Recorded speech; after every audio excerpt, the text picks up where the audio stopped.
প্ৰথম প্ৰশ্নটো এইটো, হাতত পদুম ফুল লৈ কেনেকুৱা লাগিছে? মুখ্যমন্ত্ৰীৰ ভৱিষ্যতবাণী, আপোনাৰ বিজেপি গমন, এইবিলাক যেন পূৰ্ব পৰিকল্পিত আছিল।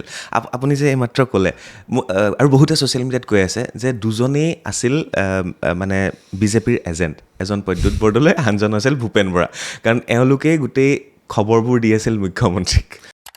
আদৰ্শগতভাৱে মই সদায় কংগ্ৰেছৰ লগত আছিলোঁ, কিন্তু শেহতীয়া যোৱা 2-3 বছৰত যি ধৰণে মোক অপমান কৰা হৈ আহিছিলে, সেইবিলাকে মোক আচলতে এক প্ৰকাৰে বাধ্য কৰিলে। শেষত গৈ ইলেকশ্যনৰ পিছত মোক এনেধৰণে কংগ্ৰেছৰ দলটোৰ উচ্চ নেতৃত্বৰ আগতে মোক এনেধৰণে হাঁহিয়াতাৰ পাত্ৰ কৰি পেলালে, যিটোৱে মই অত্যন্ত ক্ষোভিত আৰু অত্যন্ত অপমানিত বোধ কৰিলোঁ। মই ভাবিলোঁ এই কথা নহয়, I can not exist in that atmosphere. আপুনি এদিন বিজেপিৰ মুখ্যমন্ত্ৰী হ'ব অসমৰ, আৰু হিমন্ত বিশ্ব শৰ্মা ডাঙৰীয়া গৃহমন্ত্ৰী হৈ সেইবিলাক কাৰোবাৰ উৰ্বৰ মস্তিষ্কৰ, বিশেষকৈ দুষ্ট চক্ৰটোৰ এটা আছেই। মই জানো যে কংগ্ৰেছৰ যিগৰাকী মোৰ প্ৰতিদ্বন্দ্বী, তেওঁৱেই কৈছে যাতে হিমন্ত বিশ্ব শৰ্মা আৰু মোৰ মাজত এটা দূৰত্ব হয়। বিজেপি দলত চাগে আপোনাৰ ভাল লাগিছে, কাৰণ সকলোবিলাক সতীৰ্থই কংগ্ৰেছৰ পৰাই যোৱা। নহয়, মীৰা বৰঠাকুৰে কৈ থকা এটা কথা মই ক'ব বিচাৰিছোঁ। তেওঁ কৈছে যে কংগ্ৰেছ আৰু বিজেপিৰ যিখন দৰ্জা আছে, দৰ্জাত এটা ৱাশ্বিং মেচিন আছে, আৰু সেই ৱাশ্বিং মেচিনটোত মানুহ সোমাই পেলাই বিজেপিত যোগদান কৰিব পাৰে। ঠিক তেনেধৰণে আপুনিও সেই ৱাশ্বিং মেচিনটোত এৰাতিৰ বাবে থাকি পিছদিনা আপুনি দলীয় টিকট পালে। সঁচাকৈ এনেকুৱা ৱাশ্বিং মেচিন আছে নেকি?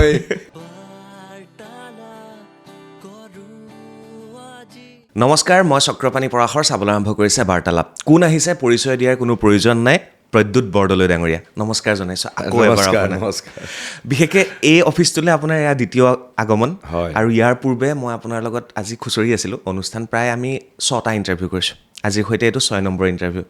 কিন্তু ইয়াৰ পূৰ্বৰ ইণ্টাৰভিউ আটাইকেইটা আছিল আপুনি কংগ্ৰেছত থকাৰ সময়ত, আৰু আজি প্ৰথমবাৰৰ বাবে বিজেপিলৈ অহাৰ পিছত এইটো প্ৰথম ইণ্টাৰভিউ।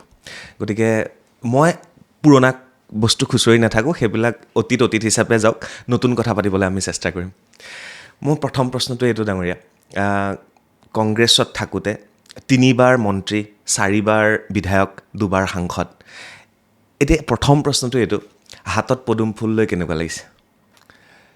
এইটো এটা নতুন অনুভূতি, আৰু প্ৰথমতে মই বিজেপিত জইন কৰা ঠিক প্ৰাক মুহূৰ্তত মোৰ মনত বহুত সংশয় আছিলে, বহুত দ্বিধাগ্ৰস্ততা আছিলে, বহুত ধৰণৰ মানসিক অন্তৰ্দ্বন্দ্বও আছিলে। কিন্তু কংগ্ৰেছৰ কালত শেহতীয়াভাৱে মই এনেকুৱা ধৰণেৰে সৈতে বাৰে বাৰে অপমানিত হৈছিলোঁ, এনেকুৱা ধৰণেৰে সৈতে লাহে লাহে মোক অকলশৰীয়া কৰি তোলা হৈছিলে, মানে এনেকুৱা ধৰণৰ যে বন্ধ সজা এটাত এক চটফটাই থকা যিটো অৱস্থা, সেইটোত হৈছিলে। আৰু বিশেষকৈ বাৰে বাৰে উপৰ্যুপৰি যেতিয়া আঘাত কৰিবলৈ আৰম্ভ কৰিলে, অপমান কৰিবলৈ আৰম্ভ কৰিলে, তেতিয়া মই কংগ্ৰেছ দলটো ত্যাগ কৰিলোঁ। আৰু বিজেপিত অহাটো কোনো পূৰ্ব পৰিকল্পিত নাছিলে, যদিও মানুহে বহুত ধৰণৰ কথা কয়। মই বিজেপিৰ উচ্চ নেতৃত্বই যেতিয়া মোক যোগাযোগ কৰিলে, মই কৈছিলোঁ মোৰ সংশয়ৰ কথা, মোৰ মানসিক অন্তৰ্দ্বন্দ্বৰ কথা, আৰু মই কৈছিলোঁ যে মই বিজেপিৰ লগত মিলিবলৈ মোৰ নিশ্চয় কষ্ট হ'ব। এটাই মাত্ৰ কথা কৈছিলোঁ, মই যেতিয়া বিজেপিত জইন কৰি যেতিয়া কৰিলোঁ, কোনো ধৰণৰ পূৰ্ব চৰ্ত লৈ পেলাই কোনো কিবা ভৱিষ্যতে কিবা মন্ত্ৰিত্ব, কিবা পদবী, কিবা লালসা এইবিলাকত কৰা নাছিলোঁ। মই সেই পৰিৱেশৰ পৰা মুক্তি বিচাৰিছিলোঁ, আৰু অলপ ছেল্ফ ৰেচপেক্ট আৰু ডিগনিটি বজাই ৰাখি মই কাম কৰা এটা পৰিৱেশ বিচাৰিছিলোঁ, যিটো বিজেপি দলত মোক দিব বুলি তেওঁলোকে আশ্বস্ত কৰিছিলে। আৰু তাৰ বাহিৰে মোৰ কোনো ধৰণৰ নাছিলে, কাৰণ সেই পৰিস্থিতিৰ পৰা মই মুক্তি বিচাৰিছিলোঁ। কিন্তু এটা কথা ঠিক, ৰাতিটোৰ ভিতৰতে হোৱা নহয়, যদিও দেখাত আপাত দৃষ্টিত ৰাতিটোৰ ভিতৰতে হৈছে যেন লাগিছে। আজি 2 বছৰ 2.5 বছৰৰ পৰা এনেধৰণেৰে সৈতে যিটো কয় মেণ্টেল টৰ্চাৰ, সেইটো মোৰ হৈ আছিলে। সেইকাৰণে মই এইটো সিদ্ধান্ত ল'লোঁ। ডাঙৰীয়া, মই মাজত কেইটামান শব্দ ব্যৱহাৰ কৰোঁ। মই লিখি থৈছিলোঁ আপোনাৰ বাইট কিছুমান ছ'চিয়েল মিডিয়াত দিয়া। আপুনি কংগ্ৰেছত থাকি এলাগী, অপমানিত, মনত উগুল থুগুল এই শব্দকেইটা ব্যৱহাৰ কৰিছিলে। আৰু সমানে মুখ্যমন্ত্ৰী ডাঙৰীয়াই ভৱিষ্যতবাণী কৰিছিলে যে মুখ্যমন্ত্ৰীয়ে কৈছিলে যে তেখেতক মাৰ্ডাৰ কৰিবলৈ লোৱা হৈছে আৰু খুব সোনকালে তেখেত বিজেপিত যোগদান কৰিব। সমানে সমানে যেনেকৈ এখন ট্ৰেইন গৈ থাকে, এই কথাখিনি তেনেকৈ গৈ আছিলে। তুমি বিশ্বাস নকৰিবা, মই নাজানো কিয় মানুহে ভাবে, মুখ্যমন্ত্ৰীদেউৰ তেওঁতো গম পাই থাকে যে মই যে খুব অপমানিত হৈছোঁ। তেওঁৰ যিটো ইনফৰ্মেশ্যন, যিটো ছিষ্টেম, সেইটো অতি সাংঘাতিক আচলতে। মই যে কাৰণ আমাৰ ভিতৰুৱা মিটিং টিটিংবিলাকত মই কেইবাবাৰো, কিন্তু মই সদায় মিটিং টিটিংবিলাকত মই কেইবাবাৰো মোৰ ভিতৰত থকা মোক যেনেধৰণে অপমান কৰা হৈছে সেই কথাবিলাক মই দাঙি ধৰিছিলোঁ। হয়তো তেওঁ গম পাইছিলে আৰু তেওঁ মোৰ ব্যক্তিত্বক ভালকৈ জানে। আমি একেলগে বহু বছৰ কাম কৰিছিলোঁ। গতিকে কিন্তু বাহিৰৰ পৃথিৱীক এই যে মোৰ যিটো টৰ্মেণ্ট, যিটো কংগ্ৰেছ দলে কৰি আহিছিলে, সেই অৰ্গেনাইজেশ্যনেল ইলেকশ্যনৰ পিছৰে পৰা শশী থাৰুৰক যেতিয়া মই অৰ্গেনাইজেশ্যনেল ইলেকশ্যনত AICCৰ প্ৰেছিডেণ্টৰ পদত উঠিবৰ কাৰণে মই তেওঁৰ প্ৰস্তাৱক হ'লোঁ, তেওঁৰ প্ৰচাৰ কৰিছিলোঁ, মোক সদায় টাৰ্গেট কৰা হৈছিলে। সেইবিলাক কথা ডক্টৰ হিমন্ত বিশ্ব শৰ্মাই গোটেই জানে। তেওঁ সেইকাৰণেই চাগে এনেকুৱা ধৰণৰ ভৱিষ্যতবাণী কৰিছিলে। আৰু কেতিয়াবা ৰাজনীতিক হিচাপে, অতি বিচক্ষণ ৰাজনীতিক হিচাপে কেতিয়াবা এনেকুৱা ধৰণৰ তেওঁ ভৱিষ্যতবাণীও কৰে। কিন্তু সেইটোৰ আচলতে তেতিয়া মই হাঁহিছিলোঁ। মই ক'লোঁ এইবিলাকৰ কোনো ভিত্তিয়েই নাই। কিন্তু ৰাজনীতিৰ বিড়ম্বনা আৰু ঘটনাৰ পাকচক্ৰত তেওঁ যিটো কৈছিলে তেনেকুৱাই হ'লগৈ। কিন্তু আগতে কোনো ধৰণৰ তেওঁৰ লগত মোৰ কণ্টেক্ট নাছিলে। মানে এনেকুৱা লাগে মুখ্যমন্ত্ৰীৰ ভৱিষ্যতবাণী, আপোনাৰ বিজেপি গমন, এইবিলাক যেন পূৰ্ব পৰিকল্পিত আছিল। আপুনি যে এইমাত্ৰ ক'লে, আৰু বহুতে ছ'চিয়েল মিডিয়াত কৈ আছে যে দুজনেই আছিল মানে বিজেপিৰ এজেণ্ট, এজন প্ৰদ্যুৎ বৰদলৈ, আনজন আছিল ভূপেন বৰা। কাৰণ এওঁলোকেই গোটেই খবৰবোৰ দি আছিল মুখ্যমন্ত্ৰীক। সকলোৱে জানে মই খবৰ দিয়া মানুহ নহয়। তোমালোকে মিডিয়াত আছা। মই এজন সদায় কংগ্ৰেছত থাকোঁতেও বা মই এনেই দলীয় শৃংখলা, মই খুব ডিচিপ্লিন মানুহ। মই কেতিয়াও দলৰ ভাৱমূৰ্তিক আঘাত লগা বা দলৰ ক্ষতি হোৱা কথা মই কেতিয়াও বাহিৰত বা মই ফোন তুলি পেলাই মুখ্যমন্ত্ৰীক কোৱা কোনেও ক'ব নোৱাৰে। অইন কোনোবাই কৰিব পাৰে, কিন্তু মই কেতিয়াও কৰা নাছিলোঁ। মোৰ প্ৰদ্যুৎ বৰদলৈ ডাঙৰীয়া, মোৰ আজি এনেকুৱা লাগিছে, আজিৰ পৰা যিটো আপুনি কংগ্ৰেছত থকাৰ সময়ত মই বহুত ইণ্টাৰভিউ কৰিছোঁ আপোনাৰ, বিভিন্ন জেগাত প্ৰচাৰৰ বাবে গৈছোঁ। মোৰ আজি এনেকুৱা লাগিছে মই আপোনাক কি প্ৰশ্ন কৰিম, কি নকৰিম, কাৰণ আগৰ ভিডিঅ'বিলাক এতিয়া ছ'চিয়েল মিডিয়াত চলি আছে। মোৰ এনেকুৱা লাগে আপুনি সেই সময়ত কোৱা কথাবিলাক সঁচা আছিল নে আজি কোৱা কথাবিলাক সঁচা। মই ক'ৰবাত মানে বিবুদ্ধিত পৰিছোঁ। ঠিক মই যেনেকৈ বিবুদ্ধিত পৰিছোঁ, ঠিক তেনেধৰণেতো ৰাইজো বিবুদ্ধিত পৰিছে। সেই উত্তৰটো কেনেকৈ দিব আপুনি? নহয়, মই এতিয়া এইটোৰ এক্সপ্লেনেশ্যন দিবলৈ মই নিজেও, সঁচা কথা ক'বলৈ গ'লে মই নিজেও যথেষ্ট কষ্টৰ সন্মুখীন হৈছোঁ। আদৰ্শগতভাৱে মই সদায় কংগ্ৰেছৰ লগত আছিলোঁ। কিন্তু শেহতীয়া যোৱা 2-3 বছৰত যি ধৰণে মোক অপমান কৰা হৈ আহিছিলে, সেইবিলাকে মোক আচলতে এক প্ৰকাৰে বাধ্য কৰিলে। শেষত গৈ ইলেকশ্যনৰ পিছত মোক এনেধৰণে কংগ্ৰেছৰ দলটোৰ উচ্চ নেতৃত্বৰ আগতে মোক এনেধৰণে হাঁহিয়াতাৰ পাত্ৰ কৰি পেলালে, যিটোৱে মই অত্যন্ত ক্ষোভিত আৰু অত্যন্ত অপমানিত বোধ কৰিলোঁ। মই ভাবিলোঁ এই কথা নহয়, I can not exist in that atmosphere. আৰু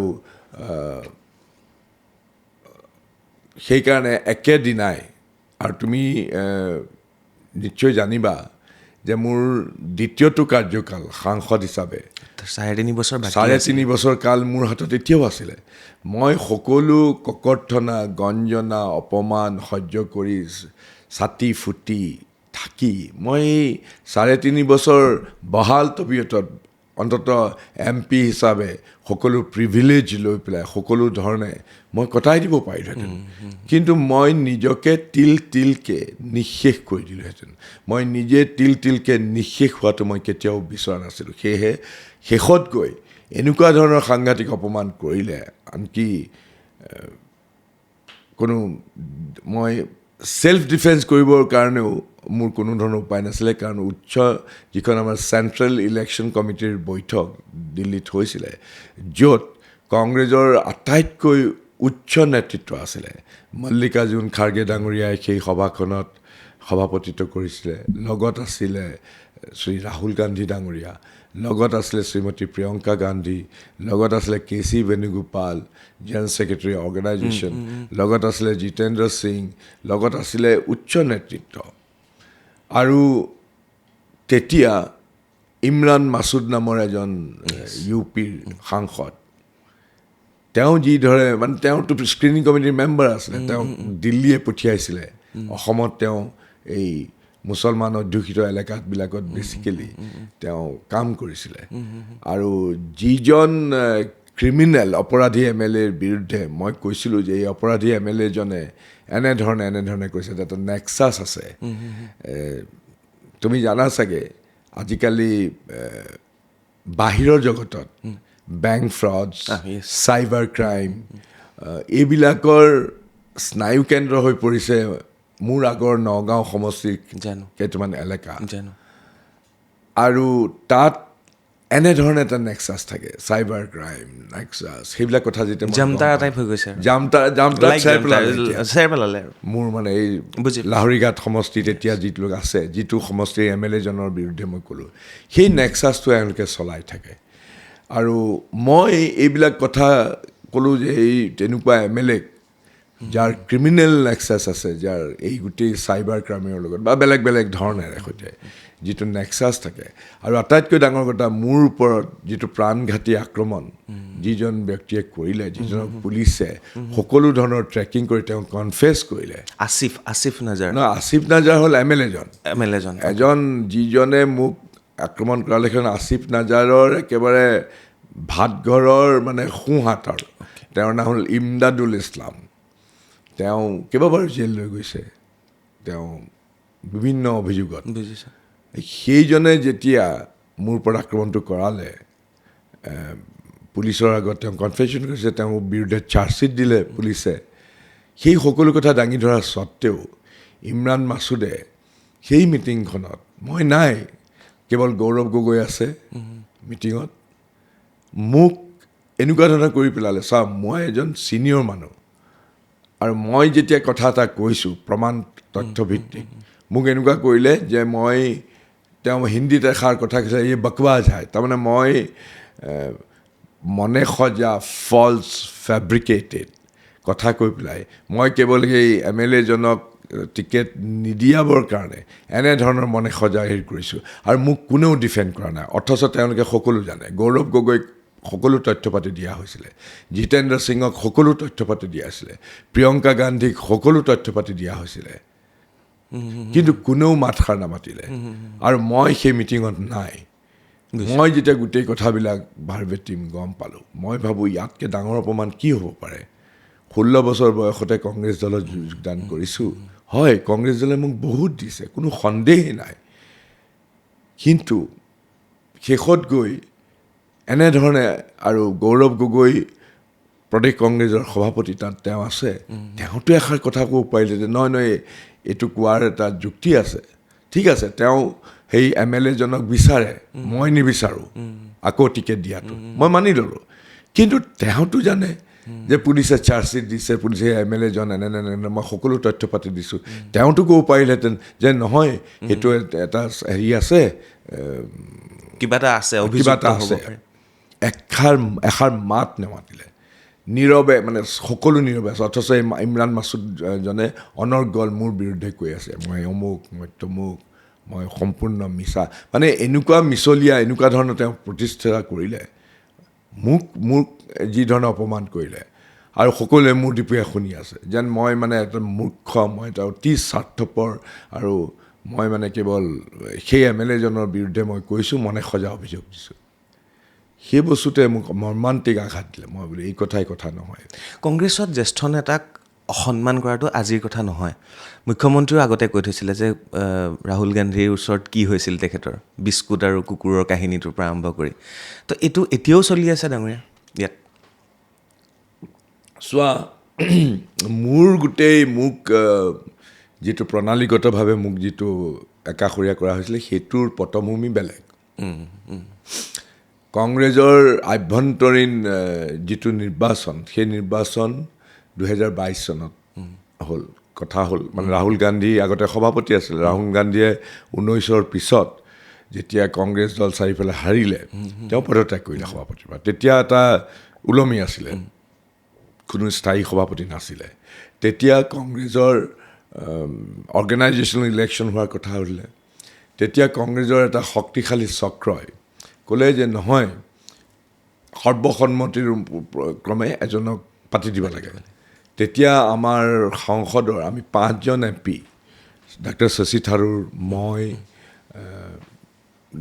কাৰ্তি চিদাম্বৰম তামিলনাডুৰ তেনেকুৱা কেইবাজনেও আমি চিঠি লিখি ক'লোঁ যে যুগে যুগে কংগ্ৰেছত আভ্যন্তৰীণ অৰ্গেনাইজেশ্যনেল ইলেকশ্যন হৈছে অতীতত আনকি নেতাজী সুভাষ চন্দ্ৰ বসু আৰু জৱাহৰলাল নেহৰুৱে দুয়ো প্ৰতিনিধি হৈছিলে নিৰ্বাচনত আভ্যন্তৰীণ নেতাজী সুভাষ চন্দ্ৰ বসু জিকিলে ইলেকশ্যনত আৰু তেওঁ কংগ্ৰেছৰ সভাপতি হৈছিলে জৱাহৰলাল নেহৰু হাৰিছিলে তেনেকৈ অলেখ উদাহৰণ আছে শৰদ পাৱাৰ কংগ্ৰেছত থাকোঁতে তেওঁ সভাপতি পদৰ কাৰণে প্ৰতিদ্বন্দ্বিতা কৰিছিলে তেওঁৰ বিৰুদ্ধে এই কেশৰী বোলা এজন আছিলে নহয় কেশৰী আছিলে আৰু তেওঁৰ বিৰুদ্ধে ৰাজেশ পাইলটে প্ৰতিদ্বন্দ্বিতা কৰিছিলে এনেকুৱা অলেখ উদাহৰণ আছে এইবিলাকে সদায় সংগঠনটোক গতিশীল কৰে জীপাল কৰে মই সেইটো যুক্তিৰ ভিত্তিতে ইলেকশ্যন বিচাৰিছিলোঁ আৰু ডাক্তৰ শশী থাৰুৰ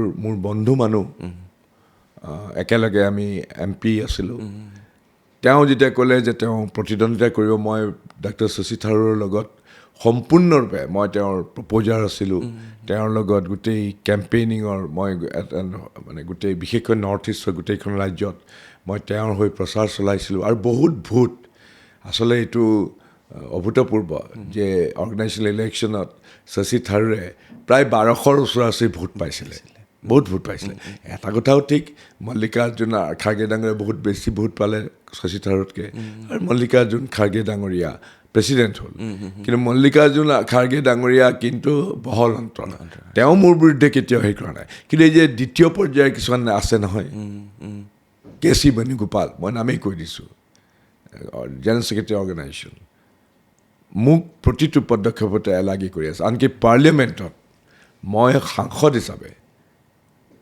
মই যেতিয়া কিবা বিষয়ৰ ওপৰত যেতিয়া ডিছকাশ্যনত ডিবেটত অংশগ্ৰহণ কৰিব বিচাৰোঁ কাৰণ এইটো পাৰ্টীয়ে নাম দিব স্পীকাৰক মই ইচ্ছা কৰিলে তাত উঠি পেলাই ডিবেটত অংশগ্ৰহণ কৰিব নোৱাৰোঁ আপোনাক সময়ে নিদিয়ে লাষ্টৰ ফালে দিয়ে লাষ্টত সদায় নিদিয়ে বেছিভাগ সময়তে নিদিয়ে আৰু মই যেতিয়া খুব ধৰোঁগৈ একেবাৰে ধৰা আধা ঘণ্টা সময় কংগ্ৰেছৰ কাৰণে দিছে তাৰে 20 মিনিট গৌৰৱ গগৈয়ে ল'লে কাৰণ ডেপুটি লিডাৰ মই যেতিয়া ক'ব খোজোঁ মোক কয় একদম এইটো নম্বৰ আছে 5 নম্বৰ বা 6 নম্বৰ দিয়ে মোৰ ভাগত থাকে 2 মিনিট বা 1 মিনিট সেইটোও নাপাওঁ এইটো এটা সদায় প্ৰণালীগত মোক কেতিয়াও অংশগ্ৰহণ কৰিবলৈ নিদিয়ে পাৰ্টীৰ ষ্টেণ্ডিং কমিটিবিলাকত মই ফাইনেন্সত কাম কৰিব বিচাৰিছিলোঁ যিটো পাৰ্লিয়ামেণ্টাৰী ষ্টেণ্ডিং কমিটি বুলি কয় বিভাগীয় মই ফৰেইন এফেয়াৰ্ছত কাম কৰিব বিচাৰিছিলোঁ মোক কেতিয়াও নিদিয়ে মোক কিবা একেবাৰে এলাগি কিছুমান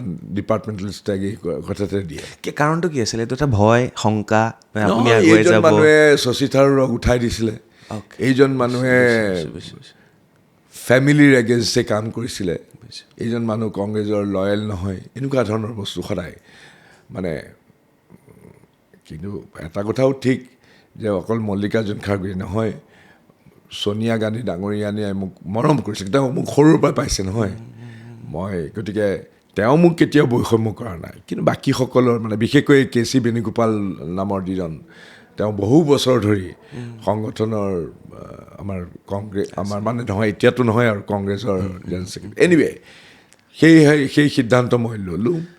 আৰু এতিয়া মই আগলৈ চাম, এতিয়া মই পিছলৈ ঘূৰি নাচাম। এইবিলাক পিছৰ কথা থাকক, মই এটা নতুন কথা সুধিব বিচাৰিছোঁ। মুখ্যমন্ত্ৰীয়ে ক'লে যে আপোনাৰো বৰ্তমান 3.5 বছৰ আছিল সাংসদ হিচাপে। মুখ্যমন্ত্ৰী ডাঙৰীয়াই কৈছে যে তেওঁ নিজেও কিবা এটা পাবলৈহে বিজেপিলৈ আহিছিলে, বাট প্ৰদ্যুৎ বৰদলৈ ডাঙৰীয়াই সকলো এৰি থৈ একো বিচাৰি অহা নাই বিজেপিত, বাট কংগ্ৰেছৰ পৰা মুক্ত হ'ব তেওঁ বিচাৰিছিলে, ছাফোকেশ্যনৰ পৰা ঘূৰি আহিব বিচাৰিছে, উশাহ ল'ব বিচাৰিছে, সেইকাৰণে তেওঁ বিজেপিলৈ আহিছে। কিন্তু তাৰ সমানে ডাঙৰীয়া, তাৰ সমানে ছ'চিয়েল মিডিয়াত এটা চৰ্চা চলিছে, আপুনি এদিন বিজেপিৰ মুখ্যমন্ত্ৰী হ'ব অসমৰ, আৰু হিমন্ত বিশ্ব শৰ্মা ডাঙৰীয়া গৃহমন্ত্ৰী হৈ। সেইবিলাক কাৰোবাৰ উৰ্বৰ মস্তিষ্কৰ, বিশেষকৈ দুষ্ট চক্ৰটোৰ এটা আছেই। মই জানো যে কংগ্ৰেছৰ যিগৰাকী মোৰ প্ৰতিদ্বন্দ্বী তেওঁৱেই কৈছে যাতে হিমন্ত বিশ্ব শৰ্মা আৰু মোৰ মাজত এটা দূৰত্ব হয়। সেইবিলাক কৌশলগতভাৱে প্লান কৰিছে।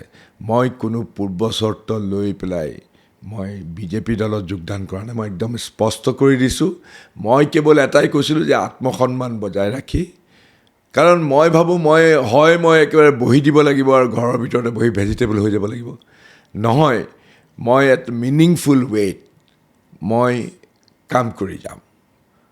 আৰু বিধানসভাত প্ৰতিদ্বন্দ্বিতা কৰাৰ মোৰ কোনো কথাই নাছিলে, মোৰ ইচ্ছাও নাছিলে।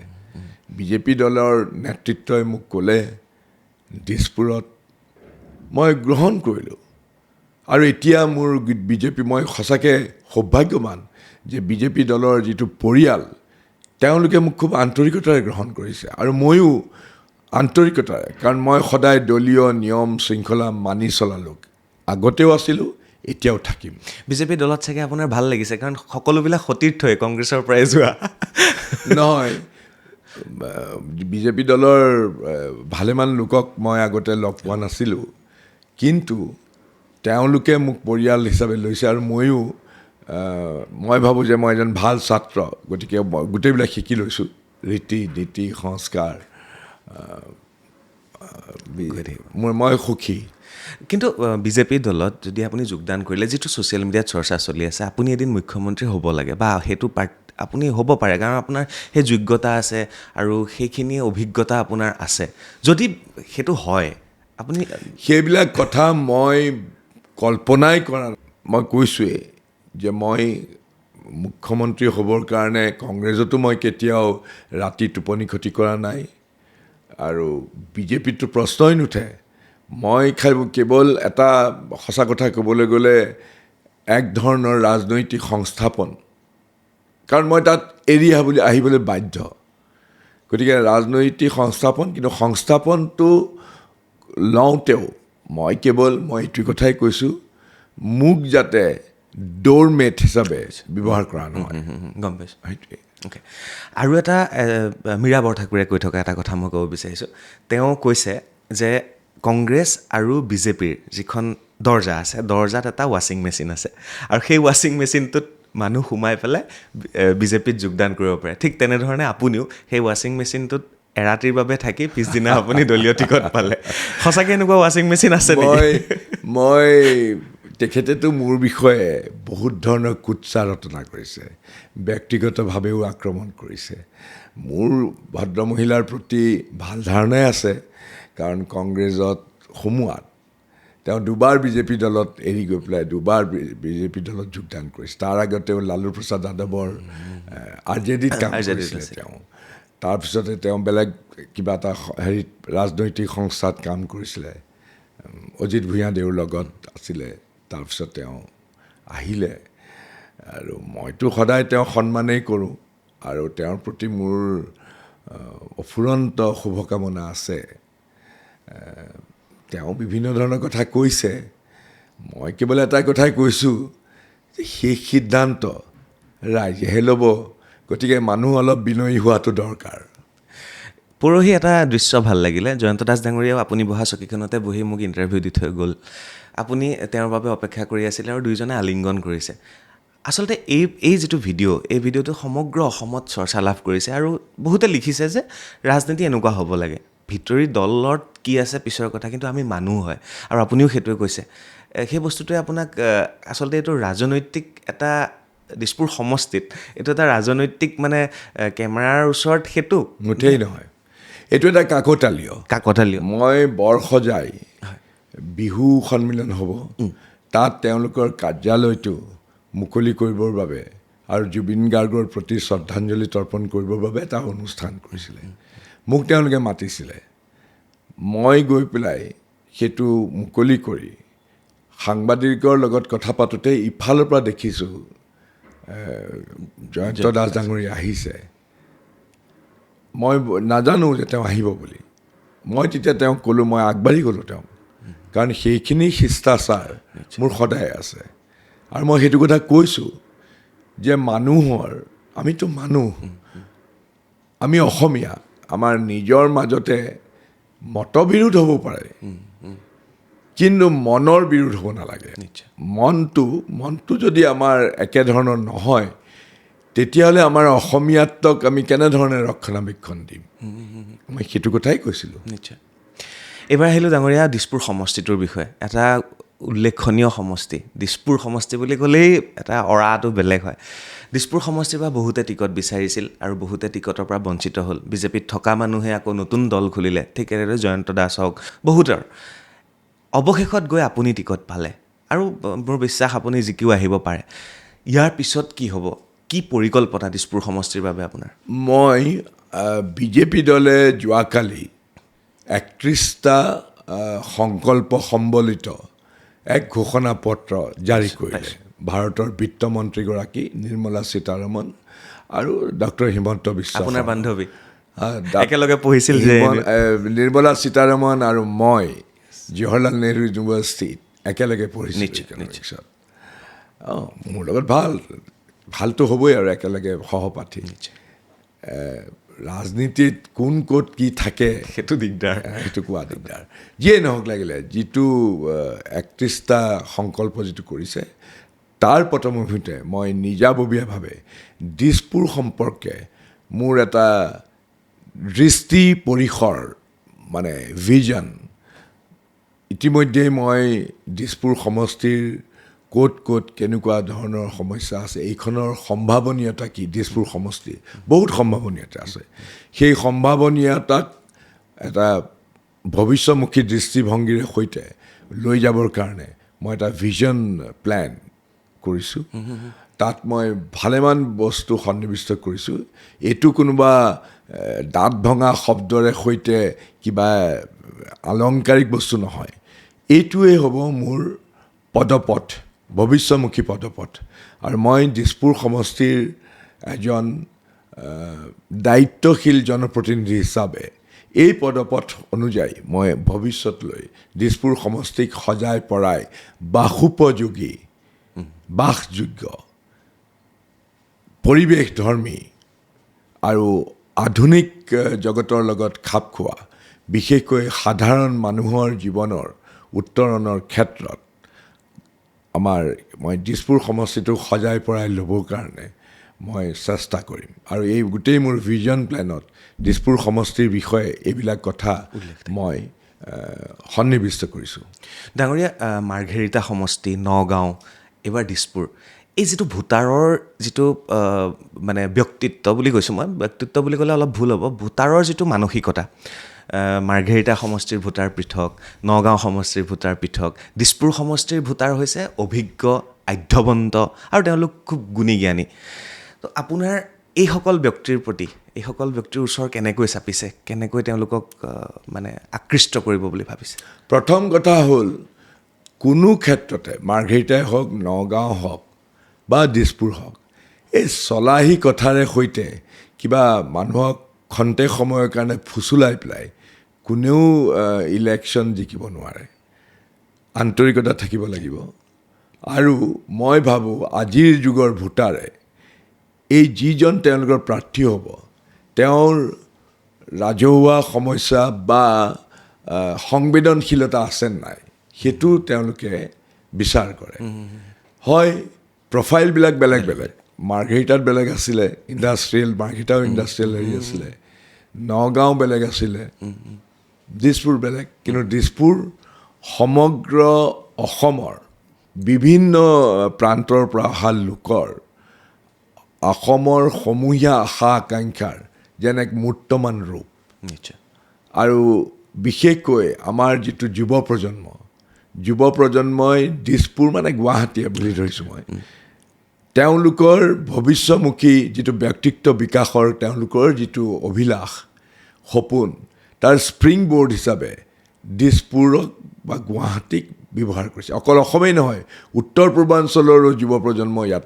আজি আহিছে সমবেত হৈছে গতিকে মই এজন আধুনিক মনৰ বা সলনি হোৱা যুগৰ সৈতে খাপ খাই লৈ মই যদি এক নতুন যদি দিশে মই যদি দিছপুৰক লৈ যাব নোৱাৰোঁ তেতিয়াহ'লে মই ভাবোঁ দিছপুৰৰ নিচিনা সমষ্টিত প্ৰাৰ্থিত্ব লৈ পেলাই জিকি অহাটো দিছপুৰবাসী মানুহৰ কাৰণে বা ইয়াত সমবেত মানুহৰ কাৰণে এইটো এটা অপমান হ'ব গতিকে দিছপুৰ বা গুৱাহাটীলৈ সমগ্ৰ অসমৰ যুৱক যুৱতী আহে এটা সপোন লৈ আহে যে গুৱাহাটীয়ে বা দিছপুৰে আমাক নিৰাশ নকৰে উত্তৰ পূৰ্বাঞ্চলৰ বিভিন্ন জেগাৰ মানুহ আহে কিন্তু ডাঙৰ কথাটো হ'ল দিছপুৰত থাকিবৰ কাৰণে ভাড়াঘৰৰ বিৰাট দাম দিছপুৰত পানীৰ সমস্যা দিছপুৰত খাদ্যৰ সমস্যা মানে গুৱাহাটীত আহি অকণমান এমাহমান থাকিবৰ কাৰণে বহুত পইচা খৰচ কৰিব লাগে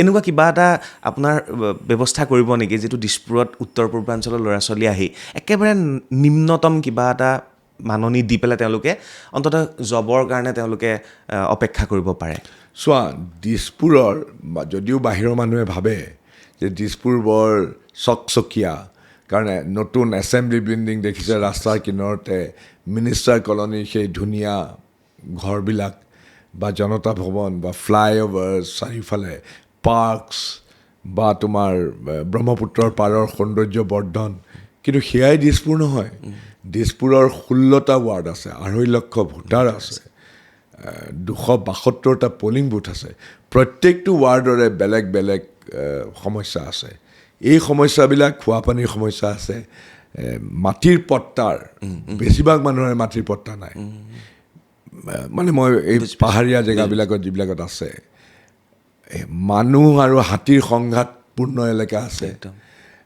খোৱা পানী আৰু বৰষুণ দিলে একাটো পানী হয় বশিষ্ঠ ৰুক্মিণী নগৰ বেলতলা ভালেমান এলেকা আছে গতিকে এইবিলাকৰ মই কিন্তু এটা বিশ্বাস কৰোঁ যে পৃথিৱীৰ এনে কোনো সমস্যা নাই য'ৰ কিবা নহয় কিবা গ্ৰহণযোগ্য সুদূৰ প্ৰসাৰী সমিধান বা সমাধান বিচাৰি পোৱা নাযাব খালি দৰকাৰ হ'ব এটা বৈজ্ঞানিক দৃষ্টিভংগী উদ্ভাৱনী চিন্তা চৰ্চা আৰু একানপতীয়া প্ৰচেষ্টা জনপ্ৰতিনিধিজনৰ সেইটো মোৰ আছে বুলি মই ভাবোঁ সেইকাৰণে সমস্যাটো আছে বহুত আছে সমস্যা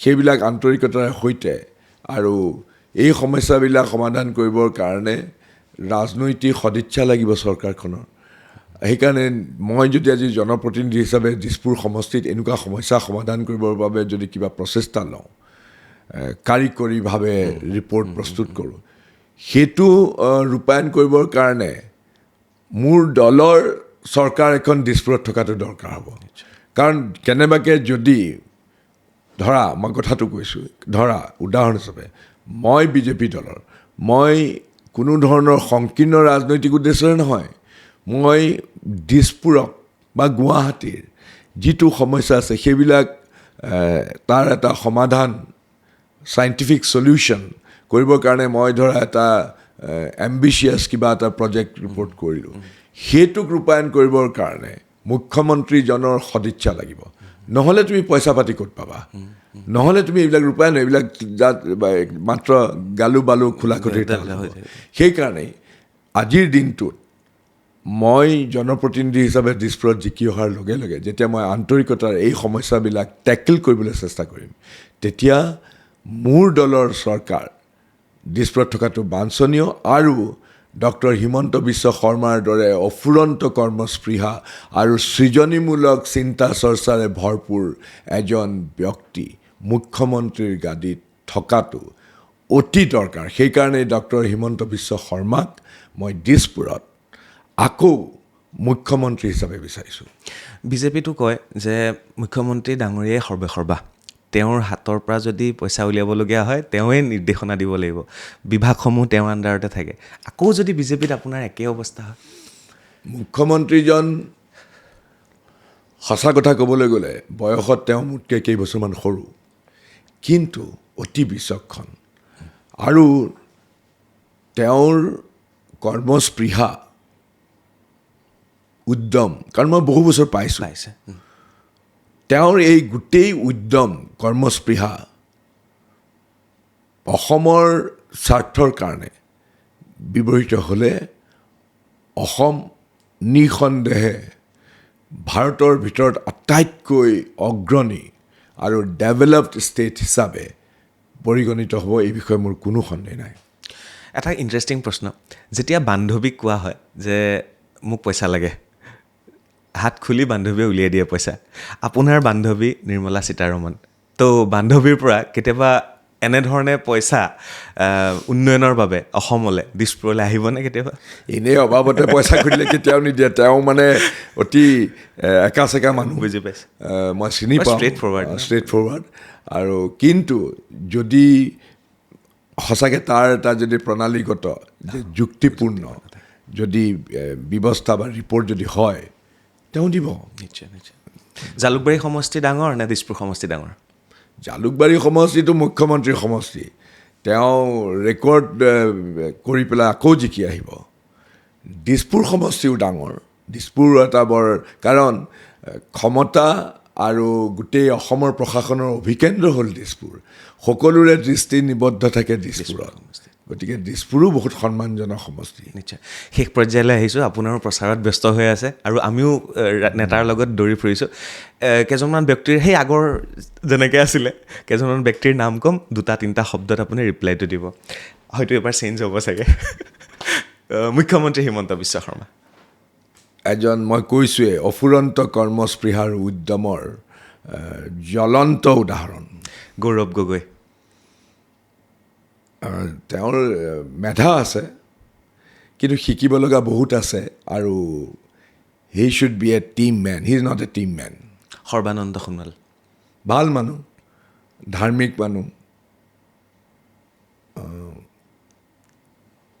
মানে তেওঁ ভাল অন্তৰৰ মানুহ। বুজিছোঁ। মীৰা বৰঠাকুৰ, মই সন্মান কৰা এগৰাকী ব্যক্তি। জয়ন্ত দাস, তেওঁৰ মনৰ বেদনা মই বুজি পাওঁ, আৰু সেইকাৰণে মই তেওঁৰ প্ৰতি যথেষ্ট সহানুভূতিশীল। সিদ্ধাৰ্থ ভট্টাচাৰ্য, তেওঁকো মই বহুত সন্মান কৰোঁ, তেওঁক অৱশ্যে মই খুব ওচৰৰ পৰা পোৱা নাই। বুজিছোঁ।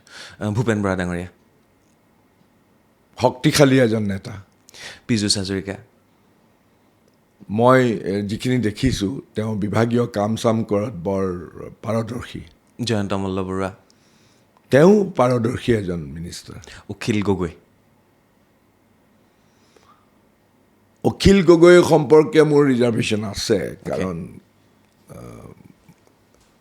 আছে মানে তেওঁতো যথেষ্ট, তেওঁতো অসমৰ এটা প্ৰতিবাদী কণ্ঠ, কিন্তু ক'ত কেতিয়া কি তেওঁ পাক খায় সেইটো কোৱাটো অলপ দিগদাৰ। লুৰিণজ্যোতি এবাৰ ইয়ালৈ আহিবনে, দিছপুৰলৈ আহিবনে? আহিব বুলিতো মই, আহিলে বেয়া নহয়। বুজিছোঁ। অ'কে, বহুত বহুত ধন্যবাদ ডাঙৰীয়া, আৰু শুভেচ্ছা থাকিল আপোনালৈ, আৰু আশা কৰিছোঁ এইবাৰ দিছপুৰ সমষ্টিয়ে এজন নতুন নেতা পাব আৰু দিছপুৰ সমষ্টিৰ উন্নয়ন হ'ব। আকৌ আমি লগ পাম ইলেকশ্যন জিকাৰ পিছত। থেংক ইউ, ধন্যবাদ, বহুত বহুত ধন্যবাদ, থেংক ইউ।